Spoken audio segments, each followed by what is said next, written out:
Hey, good morning. My name is Pastor Paul. Thanks so much for joining us this morning. Today is National Speed the Light Day. When we talk about Speed the Light, we're talking about an organization that the youth group gets behind, and we want to push the light out to everywhere possible. And the light is the gospel of Jesus Christ that takes us from being stuck in our sin to being free and with life in Jesus Christ. And this is a national movement that our youth group is a part of, and our goal for Speed the Light this year is to raise $9,000. At this point, we're a little under our halfway mark. And we are super excited to continue doing this. We do fundraisers throughout the year, and we want to catch the heart for missions. And some of our students have been selling candy or bracelets in the schools to raise money for Speed the Light.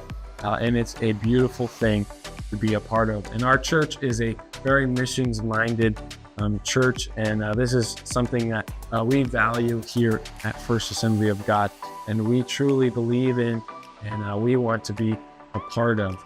So if you feel so led, you can go to our website at freeholdag.com/give, and under the tab, you can choose tithe or missions or King's Table. You can also choose now Speed the Light option. And if you so feel led to give to Speed the Light, that would be a huge blessing for me as the youth pastor, and then we can meet our goal of $9,000 and then celebrate with the students. But today, we are continuing our series in the Upside Down Kingdom. And we want to jump in with this as we're only a few weeks left in this series. Would you grab your Bibles? Would you grab your notebooks and your pens? And let's dig deep into the message today. Church, let's do this. Let's loosen up a little bit in here too. So look at your neighbor and say, "It is great to see you in church today." Yeah, that's right. Hey, if you're not next to somebody, turn around or something like that. Say, "It's great to see you." We just need a little energy in here. Great to see you in church. It's a great day to be in God's house. And you know what? I got to say, Christians are some of the most generous people on the planet. But not everybody on the planet thinks so. When I think about Christians, I think about, man, I know this church is so generous. When I tell people about the transition that took place here, I've been in this role about 6 months now as the lead pastor here. I tell people what a generous church we have, how we support over 80 missionaries every single month, how we give to missions projects. And man, we're going to give $10,000 to Convoy of Hope, at least $10,000 to Convoy of Hope after a disaster like that. I think of a shout out again to Joe after his wife had surgery. He's still here serving. There's people who came early that you don't think about on the media team. I think about Joanne and Nancy, who do a lot of our groundskeeping and all the flowers and stuff that you see.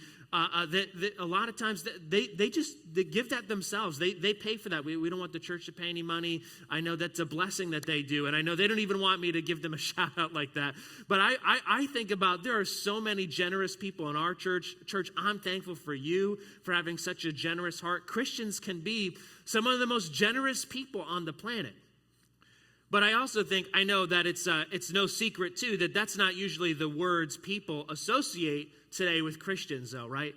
These are some of the words that are more associated when we think of Christians. I'm not kind of pointing out anything that's surprising to anyone, I think, but words like judgmental, hypocritical, overly political. These are these are studies from the Barna group I was looking up. These are things that I'm sure are probably not surprising to us. And a lot of these stats were polling young people, Christians and non-Christians.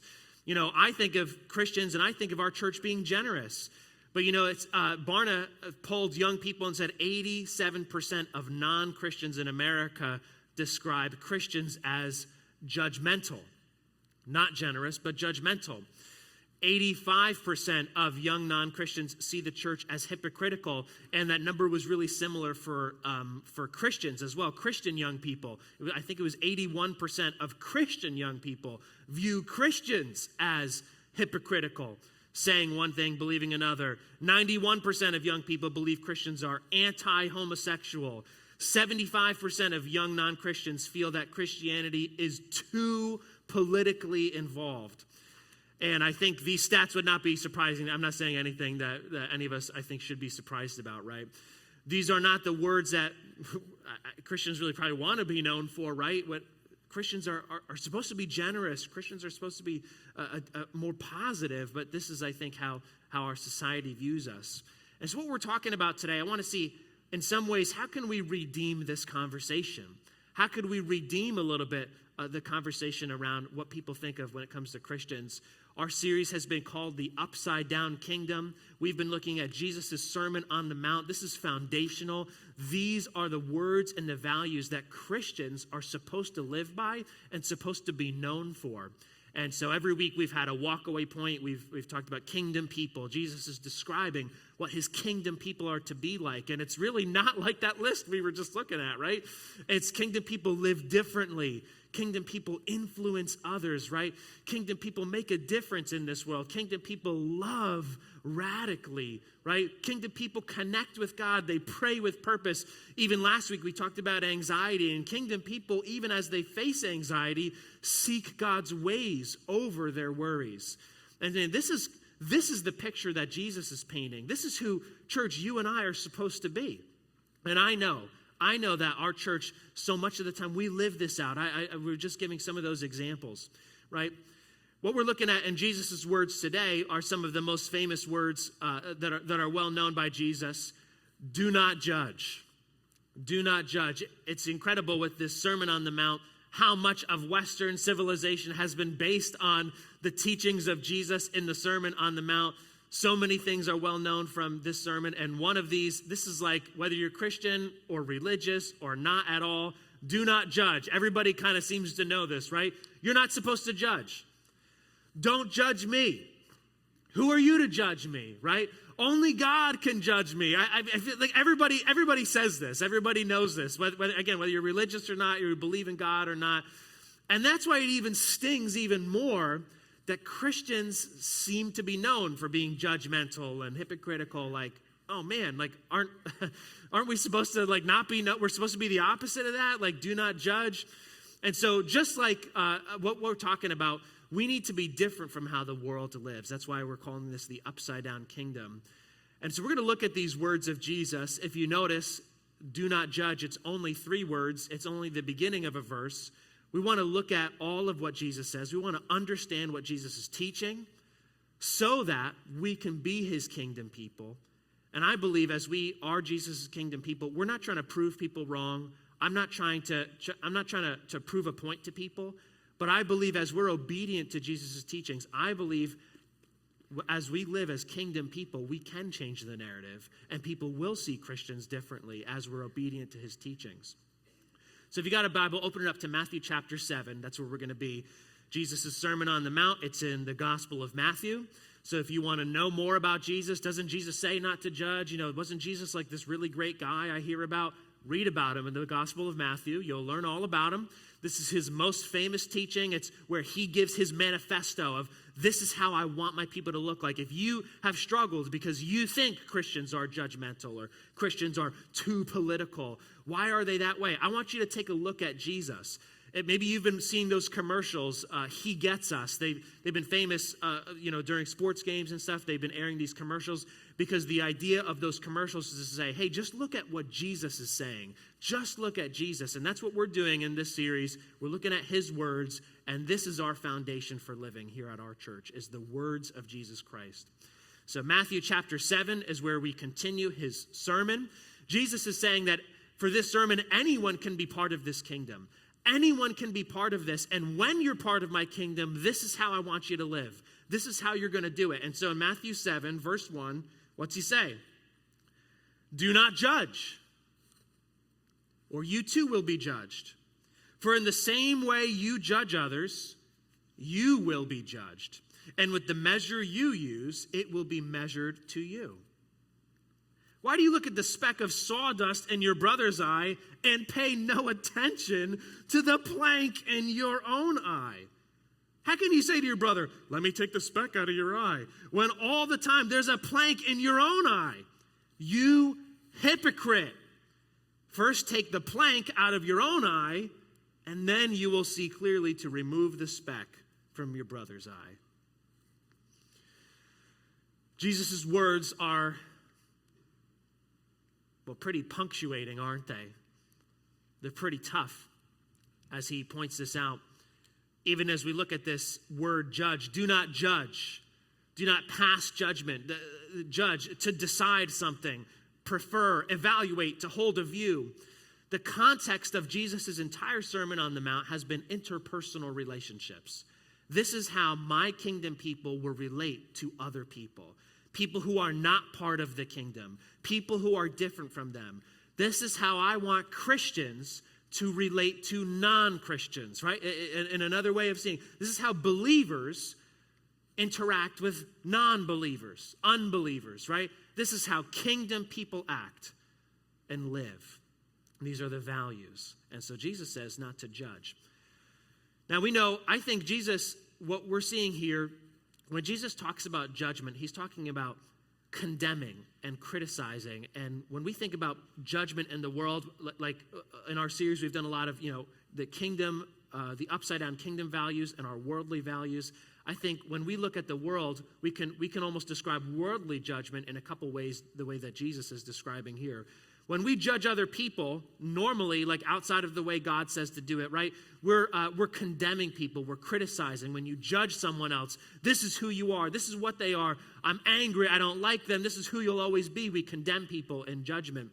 And Jesus is showing us worldly judgment makes excuses. In verse 2, he says, right, don't judge, because in the same way you judge others, you will be judged.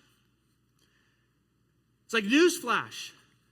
You're going to get judged too, my guy. Like, you got a problem with people. Why do they act this way? Why don't they do this? Why did they mess up? Why did they do this, right? Like when we judge other people and we point the finger, Jesus is like, hello, you're not excused from being judged yourself. It's funny how we can make excuses for our own faults, but when we look at other people, we want them to pay. There's a reason that I do the things I do, but then what's wrong with them? Somebody pull them over. Somebody cuts me off on the road. Cop, pull them over. I hope they get a ticket. I hope they get in trouble. I hope they crash their car. Oh, no, I don't hope that. I just hope they get a ticket, right? When somebody cuts you off on the road. Whoa, what are they? I wasn't going fast enough for them. We judge somebody else for cutting us off. But then when we cut someone off, well, I had somewhere important to go. Well, I'm really backed up right now. Well, I was checking my phone. So, no, I wasn't. That's illegal. I wasn't doing that. But there's a reason why I do what I do. I make excuses for myself. But when somebody hurts me, I judge them. They need to pay. And worldly judgment makes excuses. Jesus is saying, hello, newsflash, you're not excused yourself just because you got a problem with someone else. When we say, well, there's a reason why I do, we think we should be excused. I shouldn't have to pay a fine. Police officer, I shouldn't have to get a ticket. Why? Well, because there were reasons that influenced my decisions. And it's because I was late. It's because I was in a rush. It's because I had somewhere important to go. So I should be excused even though I broke the law. But when I look at someone else, I hope they get in trouble, right? Worldly judgment makes excuses. We don't apply that thinking to others. And worldly judgment, it finds faults in others. Jesus says, why do you look at the speck in your brother's eye? Speck, like nothing. Like, you get something in your eye, kind of blink. You blink a couple times and it falls out. Why are you paying so close attention to somebody? Oh, are they blinking over there? They got a problem? What's wrong with them? We all know that kind of personality, like a fault finder, right? That they're always looking for someone to mess up. Maybe you feel like when you go to work, like there's that particular person that they're waiting for you to mess up. Well, why did you? Why you came in 2 minutes late? I noticed. You're supposed to be here earlier, right? They're trying to find those faults. We can magnify other people's faults to feel better about our own. And that's what worldly judgment will do, is that it finds faults. It makes excuses. And also, worldly judgment, it fakes flawlessness. Fakes flawlessness. Why do you look at the speck of sawdust in your brother's eye and you pay no attention to the plank in your own eye, right? When I think of this, when I think about this, this is not exclusive to Christians, what we're talking about. This is how the world operates. Right now, the big thing is cancel culture. And so if you said something or did something that we all as the group decided is not okay right now, you're canceled. It's over. We can't have anything to do with you anymore. Let's erase you from the public memory. And okay, I mean, I guess, but then like nobody in cancel culture can acknowledge that, oh, I'm not perfect either. That sometimes I said things in the past that were wrong. And I'm sorry, I've changed, right? But in cancel culture, in worldly judgment, we fake flawlessness. I've never made a mistake. You're the one with the mistake. You're the one we need to cancel. What's wrong with you? You're a sicko, right? I saw a clip one time. I saw a clip just online, and it was people acting that way. That's what I would say about it. And so sometimes the world pretends to be perfect, and Christians, Christians can do this too. Christians can act this way too, right? That we can fake flawlessness. We can act like there's nothing wrong with us. I don't have any problems. I don't have any sin, right? Sometimes we can fake flawlessness, I think, for a couple of reasons. And let me say this. For those who are here today who maybe you don't have faith in God, you're not a Christian, and you want, why do Christians act like that? You go to a funeral and a Christian's like, oh yeah, well, I don't have any grief, God is my strength and I'm good. Why do Christians pretend like they have no problems? Right? Why is it? And I want to give a couple reasons. I was thinking about this. I think there's a few reasons why. One is because Christians are afraid that if they show any problems, that they don't actually have any faith in God. They're afraid of having no faith and disappointing God. So Christians may pretend to be perfect because if I'm not perfect, maybe that means I really don't have enough faith and God's disappointed in me. Some Christians pretend to be perfect because they've never faced these kinds of feelings before. And they've never faced it in their life. Some Christians cover their insecurities and sins with fake faith so they don't have to deal with them. Sometimes when I judge somebody else, it kind of takes the spotlight off of me and I can look at someone else. Sometimes we pretend to be perfect because I feel a little bit more in control when I'm judging someone else, where everything else in my life I feel out of control. I remember at one of my jobs, I worked at Starbucks for a little bit, and I remember people would come in, and sometimes customers would be so nasty and upset about, the smallest thing. And you realize it's because they felt so out of control with other parts of their life. This was the one area that they felt like they had a little control, and they could just let it out and yell at somebody, and that's what was going on. Didn't make it right, but that's where they felt they had a little bit of control. And sometimes, this is a pretty big reason, we can fake flawlessness. We can judge someone else and point the finger because I see something I don't like about myself in that person. And instead of dealing with it myself, I judge that other person. Christians can act this way, but this is really how everybody acts. This is what Jesus is talking about. Hey, don't judge. Hey, the way that you act, come on.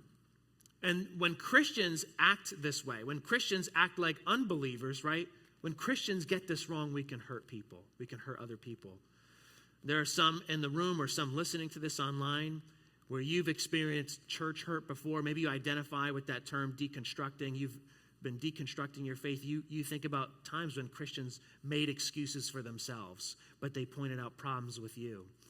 Maybe you remember times where Christians pretended to be perfect. They faked flawlessness. They were finding faults with you, and you felt like you could never be perfect no matter what you did. And so you've said, you know what? I want nothing to do with faith. I want nothing to do with church. When Christians get this wrong, it's not very pretty. We can hurt other people. But this is how the world judges, and I don't think it's unique to Christians. I think this is how everybody judges. And so Jesus says, hey, look, don't judge, don't condemn others, but let's keep reading the words of Jesus. We've looked at the first 5 verses. Look at your Bible and go to the next verse. In verse 6, Jesus says, right, you hypocrite, first take the plank out of your own eye, and then what? Well, then you'll see clearly to remove the speck from your brother's eye. But then in verse 6, do not give dogs what is sacred. Do not throw your pearls to pigs. If you do, they may trample them underfoot and turn and tear you to pieces. So Jesus just said, hey, don't judge other people. And then he just called other people dogs and pigs. Don't give to people don't give to dogs what's holy. Don't throw your pearls to pigs. Man, that sounds kind of judgmental that Jesus just called people dogs and pigs. Don't judge anybody, but there's a bunch of dogs and pigs out there, so just watch it. Right? Whoa, okay. Jesus, that's pretty intense. So I think Jesus is making a distinction here with judgment and discernment, okay?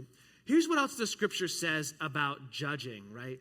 Proverbs chapter 3 says, "My son, don't let wisdom and understanding out of your sight. Preserve sound judgment and discretion. There'll be life for you." In Deuteronomy chapter 16, God instructs his people, "Appoint judges and officials for each of your tribes in every town. They shall judge the people fairly." And so when Jesus says don't judge, he's not saying, well, shrug your shoulders and pretend there's nothing wrong with anybody. Well, just become a doormat and don't care about anything.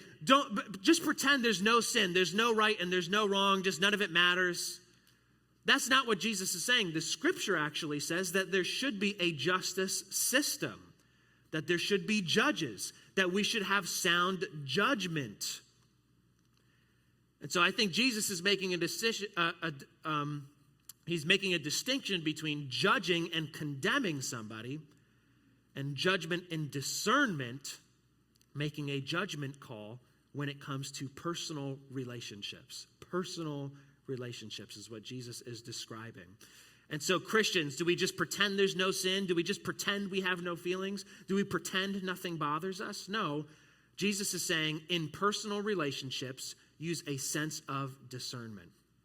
Let me give an example of what I'm talking about. Rebecca and I were talking yesterday about our son is Noah. He's 2 years old. And I was thinking about how when I was a youth pastor, I didn't have any kids. And I loved my students so much. I was just telling you that, Pastor Paul. And I know Pastor Paul, he loves our students here so much. He's an incredible youth pastor to our students here at our church. And that's how I felt with my students. I loved them so much. I loved spending time with them and being with them. And it was just some of the best times of my life being a youth pastor. And they would always say to me, "So Pastor Matt, when you have kids, you're going to let us babysit them, right?" And I was like, "Yeah, sure. If I had a death wish." Like, "No way. You can't babysit my kid." "What, Pastor Matt? I thought you loved us." I'm like, "Yeah, and I love my family too. You can't babysit my child alone without seeing them." "Well, what are you judging me, Pastor Matt? You got a problem with me, Pastor Matt?" No. I'm making a judgment call. I'm using discernment. You have no ability to be with children. You're going to take out all the toys. You're going to take out the knives. Say, "Oh, do this." You have no idea how to be with kids. So I love you. I'm not judging you, but I'm making a judgment call. I'm using wisdom and saying, "No, you can't babysit my child," right? "Pastor, I'm not supposed to judge anybody." That's true. Don't judge. Worldly judgment condemns. It criticizes. But I think Jesus is talking about a kingdom discernment. Well, don't give what's holy to dogs. Don't give your pearls to swines. Know how to make a judgment call versus condemning someone. The world condemns and criticizes. In the kingdom, we discern and we decide. So as we've just described worldly judgment according to how Jesus is kind of outlining in this passage, and Christians, hey, don't be like the world. Don't judge people like the world does. Don't be hypocritical, right? All these things he just pointed out. Here's what kingdom discernment looks like, right? In kingdom discernment, well, it examines first, right? First, look at the plank, take the plank out of your own eye. And I want to give some positive examples here. Larry Maloney's here today, one of the board members at our church. I'm so thankful for our board, and they have been a source of wisdom and encouragement to me. And Larry, I just want to say this to you too. We had a meeting this week about something, and Larry said to me, "Pastor, the Holy Spirit will tell us what to say." And I was so happy when you said that. I was like, "Larry, you are completely right. The Holy Spirit will tell us what to say." That meant so much to me when you said that. And we were talking about some things. We were talking about, different decisions and things like that. And we talked about, what in the past, and you make poor decisions and stuff. And you know what Larry said? He goes, "You know what? We've all been there." He said, "We've all been there." Worldly judgment would say, "Well, what's wrong with you? Well, why did you do that? Well, don't you understand that your decisions lead to this? You shouldn't have done that decision." But kingdom discernment says, "You know what? Hey, we've all been there." Kingdom discernment knows how to examine first, to have a humble view of yourself. Kingdom people understand that they're not perfect. that I'm a sinner saved by grace. I still sin. I need to pursue holiness, but I still sin. Kingdom discernment examines first. And here's, I think, the big one for us today. And I think when we talk about changing the narrative and how people understand Christians, I think this is a really big one. Kingdom discernment judges within, not without. Kingdom discernment judges within, not without. What does Jesus say? Look, he's talking about not judging and things like that. And he says, look, the speck of sawdust in your brother's eye. How can you say to your brother? You know, hey, look, once you deal with yourself, now you can talk to your brother. Judgment is meant to be for the family of God. For the family of God. The world loves to judge those who are different from them. And Christians, we reflect the world sometimes. We love to attack those different from us. Jesus says, well, don't judge, don't condemn. But discernment, judgment, it's meant to be within the family of God. All of us who are living by the same standard. If you're not a Christian and you don't claim to follow Jesus, I don't need to hold you accountable to Jesus' teachings, right? But if you say you are a Christian, you come to this church, you follow Jesus, and you believe the Bible, well, that's our standard now. And now we can judge and measure according to that standard, the Bible and following Jesus. Let me give an example of what I'm talking about. So we all know that, well, maybe you don't know, so now this is an announcement for you. The Yankees are going to the World Series, first time in 15 years showing up. I'm excited. Woke up this morning and I saw that. And it's taking me back to my Little League days. Here's a picture, just a picture of Little League coach. And I think about when I was in Little League, you know, my coaches used to say, Pastor Paul, I want to say I'm sorry for you, for Steve. I'm sorry for you guys that you feel bad, but I'm not sorry that we beat you. Yankees all the way. So anyway, but it takes me back to being in Little League. And, you know, what my coaches would say, I played Little League for a few years. And what my coaches would say all the time to me is say, you know what, Matt, you got potential.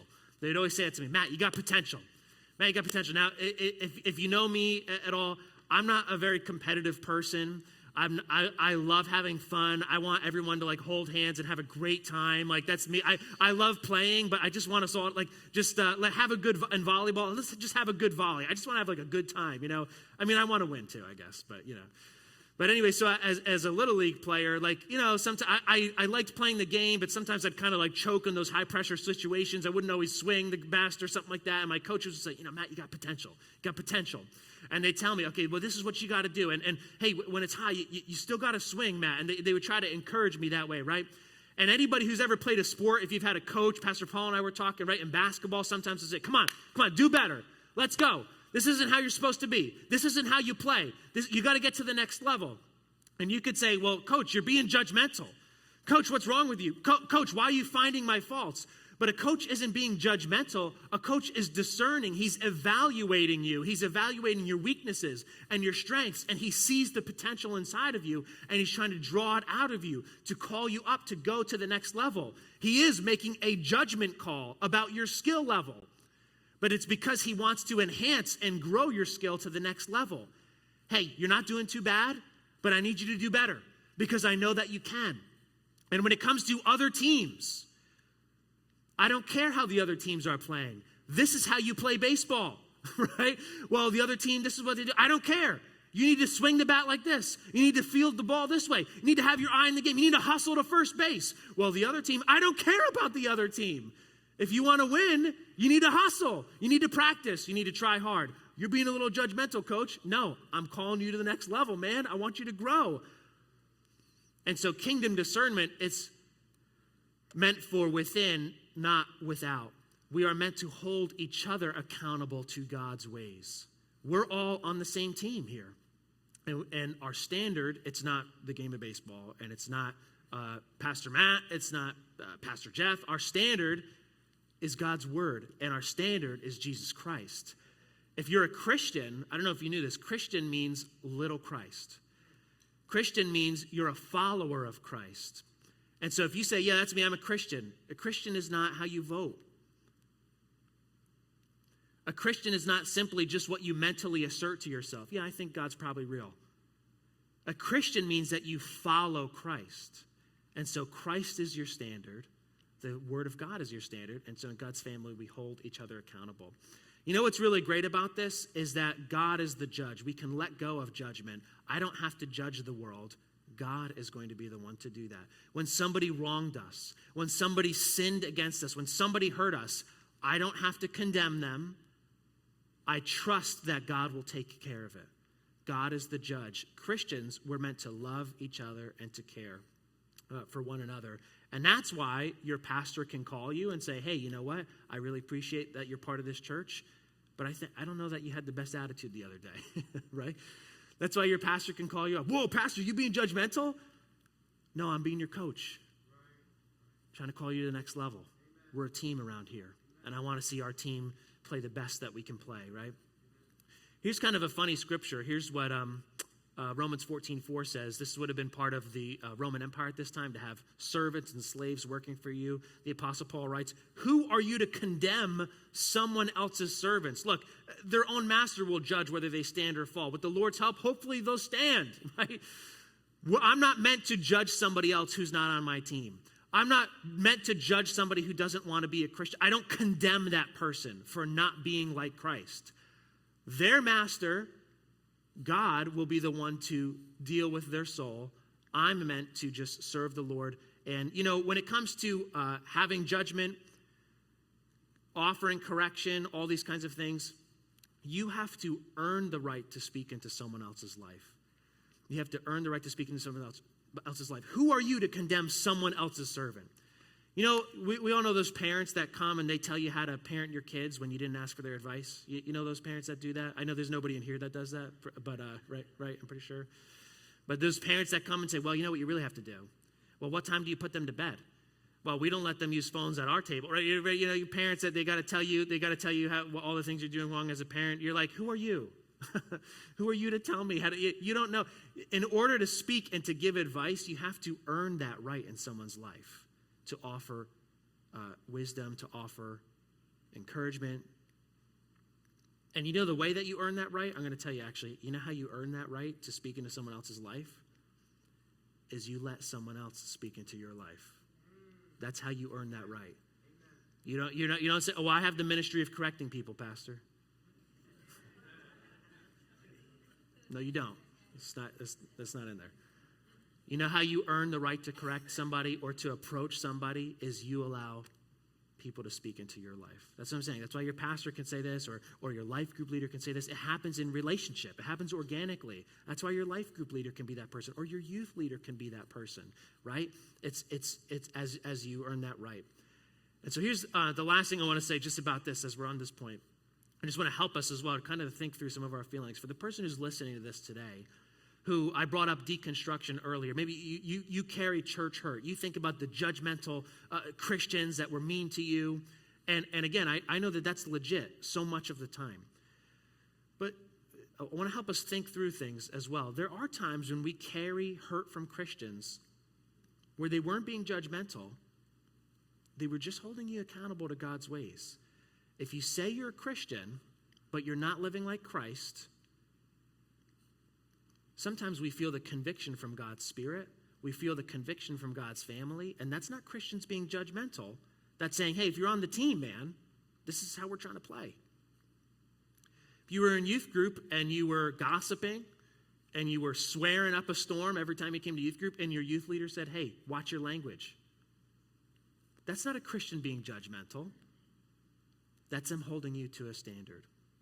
If you were sleeping around with people you weren't supposed to be sleeping with. You know, Christians are judgmental. They just won't let me do what I want to do. No. That's Christians holding you to a standard.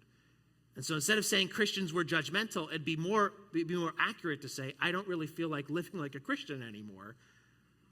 And that's fine if you don't want to live like a Christian. But don't say that Christians were judgmental if that's not really what took place. Again, I want to be sensitive because I know sometimes there is legitimate church hurt. People make excuses, they find faults, and it can be very hurtful. Christians, when we get this wrong, it can hurt other people. But I'll tell you what, Christians, when we can get this right, it can heal people. What does Jesus say? By this, everyone will know you're my disciples if you love one another. Christians, when we get this right, we can heal people. We can help people. And so kingdom discernment examines first, it judges within, and it gains godly insight. Continue to read in that passage. We're talking all about judgment, but continue to read. In verse 7, Jesus goes on. It almost sounds like, is he maybe talking about something else? But this is the context. He just was talking about judging and all this stuff. And he says, look, ask and it will be given to you.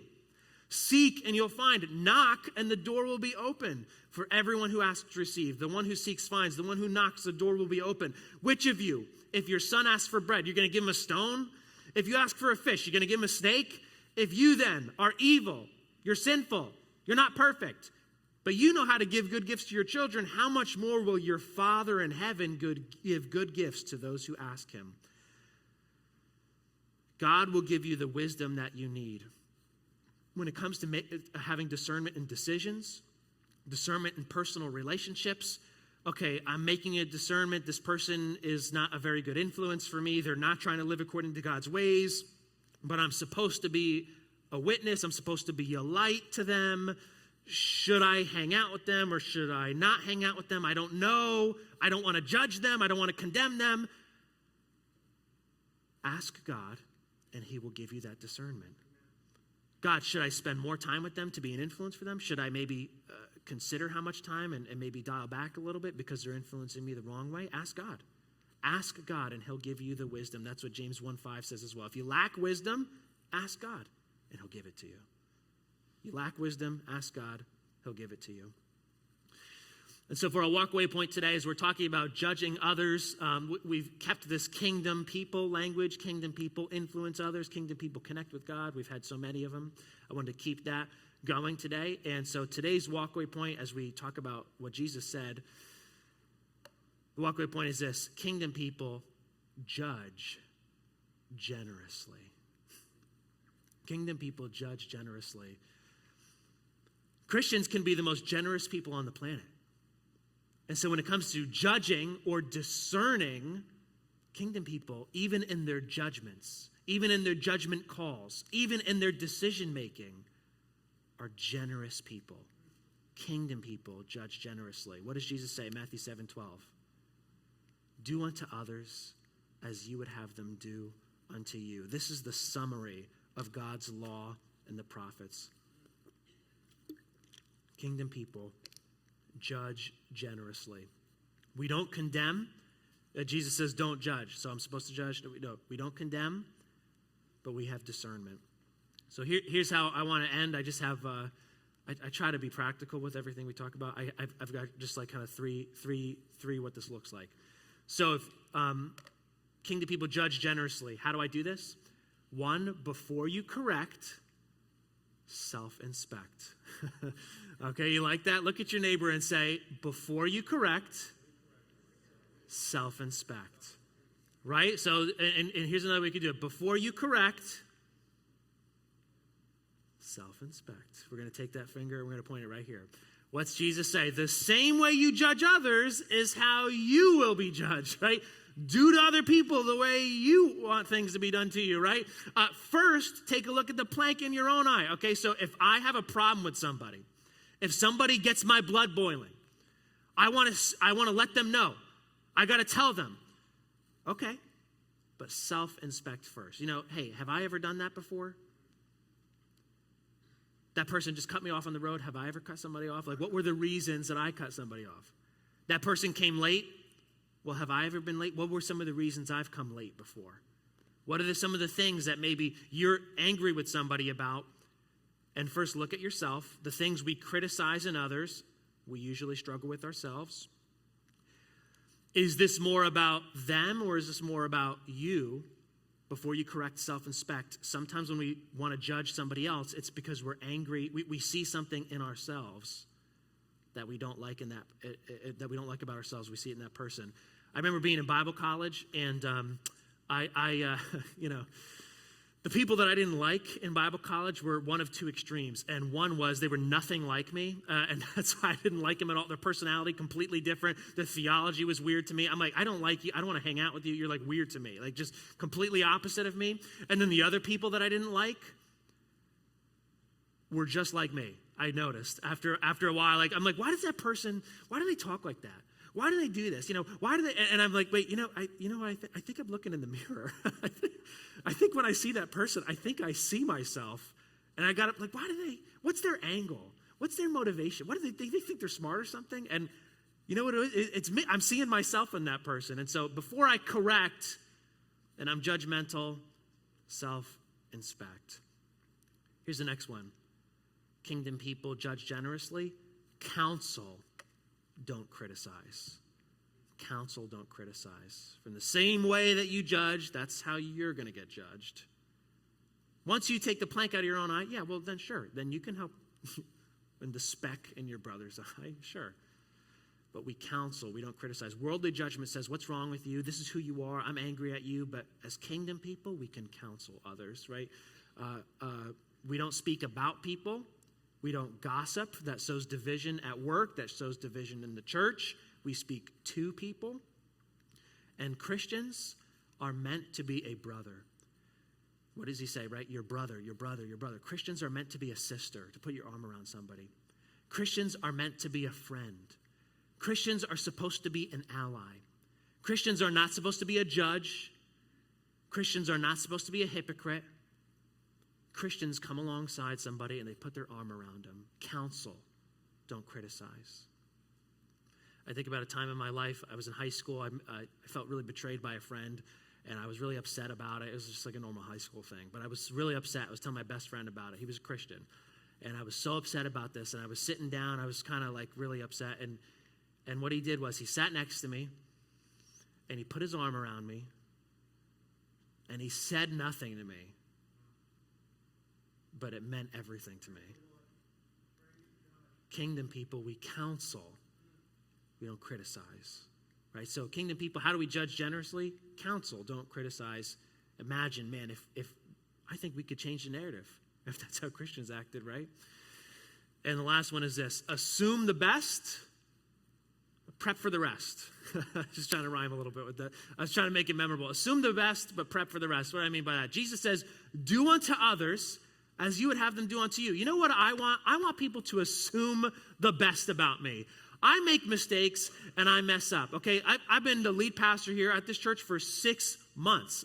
I'm not perfect at everything we do, right? I'm thankful for our church board. I bounce a lot of stuff off the, hey, what do you think about this? I've been doing that a lot with them, and I'm so thankful that, man, they assume the best. Matt, I see your motivations. I see what you're trying to do here. I understand where you're coming from. You know what? I'm a sinner. Sometimes I mess up. Sometimes I've got bad feelings towards somebody, right? And what I want is for people to assume the best about me. I want my spouse to assume the best about me when I'm wrong and I sin against her. I want my staff to assume the best about me when I got a bad attitude. I want them to assume the best and say, hey, look, everybody's got a bad day, right? I want people to assume the best about me. And so, treat others the way you want to be treated. I'm going to assume the best about other people. Sometimes we assume the worst when we meet somebody, when they cut us off, when we got a problem with them. But if I don't want to be judgmental, if I want to judge generously, let me assume the best about this situation or about this person's decisions. Let me not assume the worst, right? When somebody comes to church, I assume the best. I assume that they're coming here because they want to connect with God. I talk to somebody like they're here because they're looking for love. They're looking to connect with people. That's what I assume.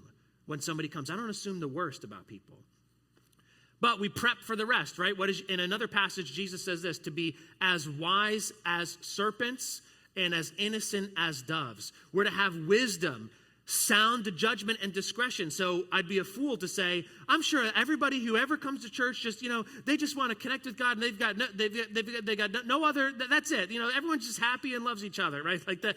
That's just not how the world works, right? I know that. So I'm going to assume the best when I meet somebody, but I'm going to prep for the rest, right? That when it comes to safety and security with our kids and our youth and even in here, that's important. I'm going to prep for the rest. I'm not going to live there. Last week we talked about anxiety, and anxiety's living in the future and living in the potential future. Well, what if this happens? What if this happens? What if this happens? I'm not going to get stuck there. I'm not going to live there. But I'm going to use wisdom and discretion to prep for multiple scenarios, to be ready if things don't go the way I think it's going to go, right? That's what wisdom is, and discretion. So I will assume the best, but I'll prep for the rest. And what does James say? My dear brothers and sisters, take note of this.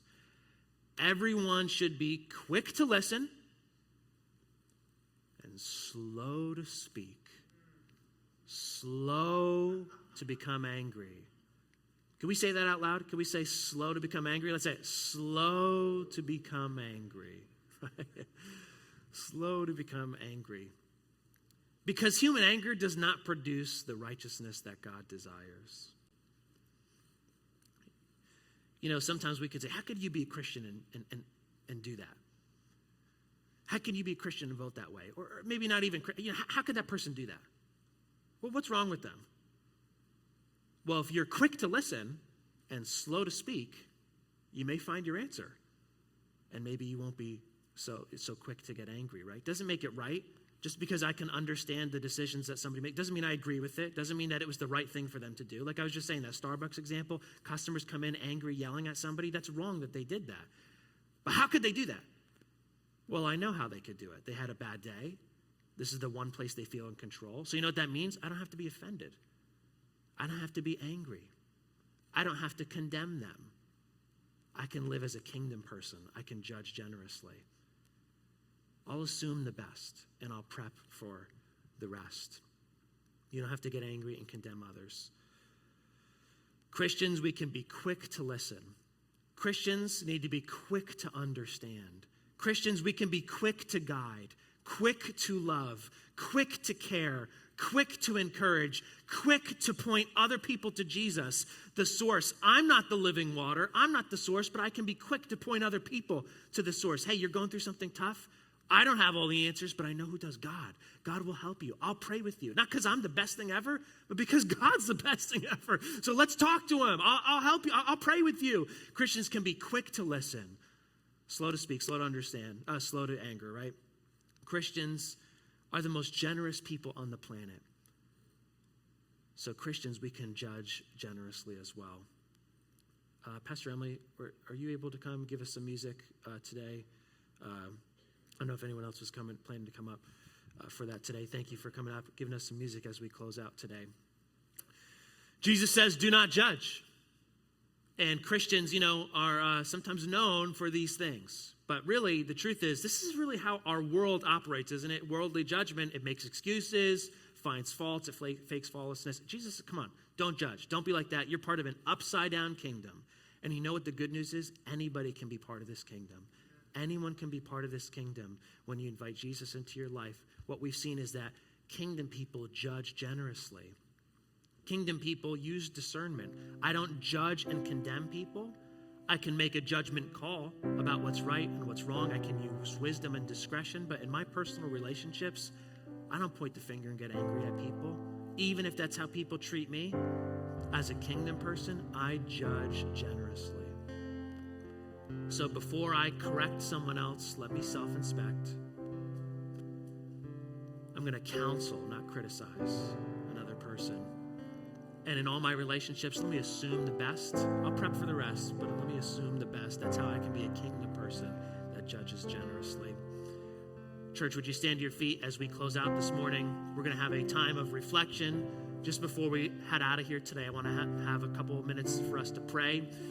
If you're watching online today, glad that you can join us today, and I would encourage you to pray. As we're going to do in person, we're going to spend a few minutes talking to the Lord and allowing the Holy Spirit to speak to us. And so as you're home today or wherever you are, ask God to speak to you as well. Hey, welcome back from the message. I trust that it was powerful and impactful. If you don't mind, put down in the comments down below what was your takeaway point or your walk-away point that you're going to be implementing in your next few days from hearing this message. Hey, if you are a special guest, first time watching or first time in a long time, we want to let you know our website, freeoldag.com/connect, is a connection card that you can fill out to connect more with us, and it really helps us to put a name to a face so we can serve you and get you plugged in the best. There's also a prayer need way to, you can go to our website, freeoldag.com/prayer. You can fill out a prayer card, and we would love to partner in prayer with you. We really believe in the power of prayer. With that all being said, we will see you next week. Have an awesome rest of your day.